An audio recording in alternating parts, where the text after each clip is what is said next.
ଏ ହେଉଛନ୍ତି ବତକ ଛୁଆ ଆଉ ଆଜିକୁ ପ୍ରାୟ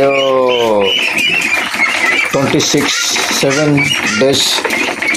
ମନୁଷ୍ୟର ଦୁଇଟି ପାର୍ଟ ଅଛି। ଆତ୍ମିକ ଜୀବନ ନିମନ୍ତେ କେଉଁ ଖାଦ୍ୟ ଆଉ କେଉଁ ବ୍ୟବହାର ମାନେ କରିବା ଆଉ ଶାରୀରିକ ନିମନ୍ତେ ମଧ୍ୟ କେଉଁ ପରିଶ୍ରମ ମାନେ କରିବା, ସେଇ ଉପରେ ନେଇ ମାନେ ବତକ ଚାଷ ମଧ୍ୟ ମୁଁ କରିଛି, ବର୍ତ୍ତମାନ ମଧ୍ୟ ଚାଲୁ ରହିଛି। ସେଇ ସମସ୍ତ ଭିଜୁଆଲ ଆପଣମାନଙ୍କୁ ମୁଁ ଦେଖାଇବି। ଦେଖନ୍ତୁ, ଏ ହେଉଛନ୍ତି ବତକ ଛୁଆ ଆଉ ଆଜିକୁ ପ୍ରାୟ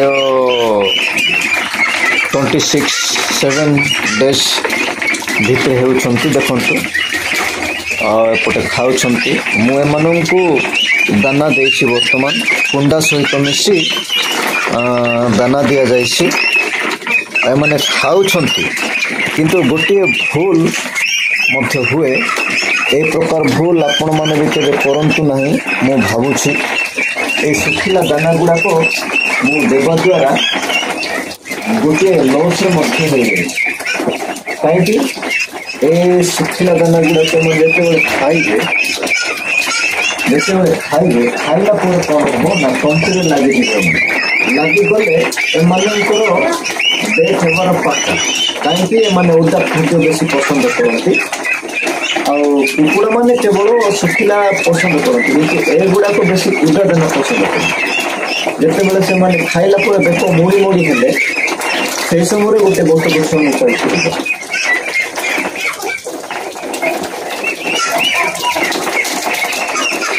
ଦେଖନ୍ତୁ, ମୁଁ ଆପଣମାନଙ୍କୁ ଦେଖାଇ ଦେଉଛି। ଦେଖନ୍ତୁ, ବହୁତ ବଡ଼ ସାଇଜ୍ର ମୋଟାଲିଟି ହେଇଗଲା। କାରଣ ତା ପେଟ ଭିତରେ ଯେତେବେଳେ ରଖିଗଲା ତାଙ୍କୁ ମୁଁ ପାଣି ମଧ୍ୟ ଦେଇ ଦେଇଥିଲି, କିନ୍ତୁ ସେ ମୋଟାଲିଟି ଫାଟା ମୋଟାଲିଟି ଏତେ ବଡ଼ ବତକ। ଏଇଟା ପ୍ରଥମ ମୋର ଗୋଟିଏ କେବଳ ମୋଟାଲିଟି। ମୁଁ ସେଥିପାଇଁ ଆପଣମାନଙ୍କୁ କହିବାକୁ ଚାହେଁ, ଆପଣମାନେ କେବେ ବି ଏହି ପ୍ରକାର ଭୁଲ କରନ୍ତୁ ନାହିଁ। ଆପଣମାନେ ସମ୍ଭବ ହୁଏ ଏହି ପ୍ରକାର କୁଣ୍ଡ କରିକି କିମ୍ବା ପ୍ଲାଷ୍ଟିକ ମୁଁ ନେଇଯାଇଛି, ବର୍ତ୍ତମାନ ଦେଖୁଛନ୍ତି ଆପଣମାନେ। ଏହି ପ୍ରକାର ନେଇ ଏଥିରେ ପାଣି ଢାଳି ଦେଇ ତହିଁରେ ଦାନା ପକାଇ ଦିଅନ୍ତୁ।